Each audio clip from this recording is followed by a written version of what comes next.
The second day of our trip. Morning 5:15க்கே முழிப்பு வந்துருச்சு.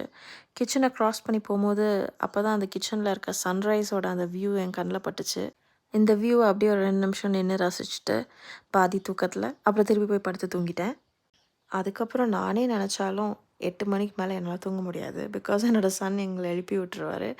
ஸோ மெதுவாக 8:15க்கு எந்திரிச்சு போய் ப்ரஷ் பண்ணி எல்லா வேலையும் முடிச்சு அப்படியே கிச்சனுக்குள்ளே நுழைஞ்சா அங்கே வந்து என் ஹஸ்பண்ட் காஃபி போட்டுட்ருந்தாங்க. என் பையனை வச்சுட்டு 2 பேருமே அட் அ டைம் எந்த வேலையும் செய்ய முடியாது. ஒருத்தர் ஒரு வேலை செஞ்சால் இன்னொருத்தர் அவரை பார்த்துட்டே இருக்கணும். ஸோ என் ஹஸ்பண்டும் பர்ஃபெக்டாக காஃபி போட்டிருந்தாங்க. Correct amount of sugar, milk and coffee powder செம்மையாக இருந்துச்சு. அந்த வியூவையும் பார்த்துட்டு அப்படியே அந்த காஃபி என்ஜாய் பண்ணி குடிச்சிட்டு மெதுவாக பிரேக்ஃபாஸ்ட் செய்ய நான் போயிட்டேன். நடுவில் நம்ம தலைவர் இங்கே வந்து கொஞ்ச நேரம் விளையாடிட்டு இருந்தார். ஸோ பிரேக்ஃபாஸ்ட் அண்ட் லஞ்சுக்கு தேவையான ஐட்டம்ஸ் எடுத்து வச்சுட்டேன். பிரெட், அவகேடோ, எக்ஸ், இந்த இன்க்ரீடியன்ட்ஸ் எல்லாத்தையும் வச்சு மார்னிங் பிரேக்ஃபாஸ்ட்டை செஞ்சு முடிக்கணும்.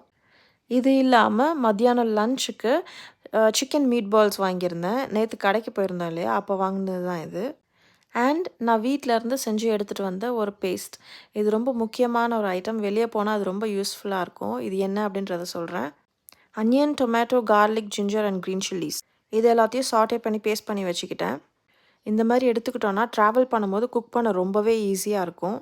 ப்ரெட்டை டோஸ்ட் பண்ணி எடுத்தாச்சு பிரேக்ஃபாஸ்ட்க்கு. அண்ட் அவகேடோவை கட் பண்ணி அதில் இருக்க எல்லாத்தையும் ஸ்மாஷ் பண்ணி எடுத்து வச்சுக்கிட்டேன். ஃப்ரெஷ் கேஸை, அதாவது ஃப்ரெஷ் சீஸும் வாங்கி ஃப்ரிட்ஜில் வச்சுருந்தோம்.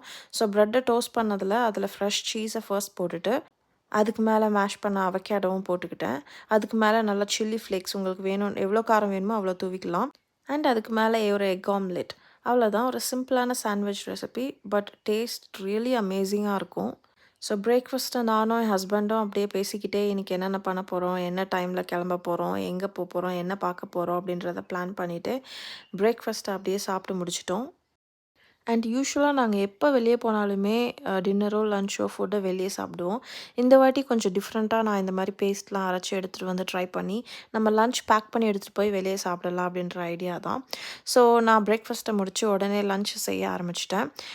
ஒன்றுமே இல்லை, நான் எடுத்துகிட்டு வந்த பேஸ்ட்டை ஆயில் ஆட் பண்ணி வெறும் chilli powder, turmeric powder, coriander powder, cumin powder, இந்த மாதிரி மசாலாஸ் நம்மளுக்கு வேணுன்றதை போட்டுட்டு சால்ட் போட்டுட்டு நான் அரைச்ச பேஸ்ட்டை ஆட் பண்ணிக்கிட்டேன். ஆட் பண்ணி ஒரு 2-3 மினிட்ஸ் சாட்டே பண்ணதுக்கப்புறம் அந்த மீட் பால்ஸ் நான் காமிச்சேன் இல்லையா, சிக்கன் மீட் பால்ஸ், அதையும் ஆட் பண்ணி நல்லா சாட்டே பண்ணிக்கிட்டேன். அவ்வளோதான், நம்மளது முடிஞ்சிடுச்சு. இதுக்கப்புறம் நான் சப்பாத்தியும் பண்ணிட்டேன். ஸோ இதான் எங்களோட லன்ச். அதை நான் பேக் பண்ணி எடுத்துக்கிட்டேன். எடுத்து நாங்கள் கிளம்பிட்டோம். பட் எங்கே போகிறோன்றதை நான் இவ்வளோ நேரம் சொல்லவே இல்லை இல்லையா. ஆனால் ஒரு விஷயம், நாங்கள் போகிற இடம் ஜெர்மனிக்குள்ளே இல்லை. அது எந்த இடம் நெக்ஸ்ட் வீடியோவில் வந்து பாருங்கள்.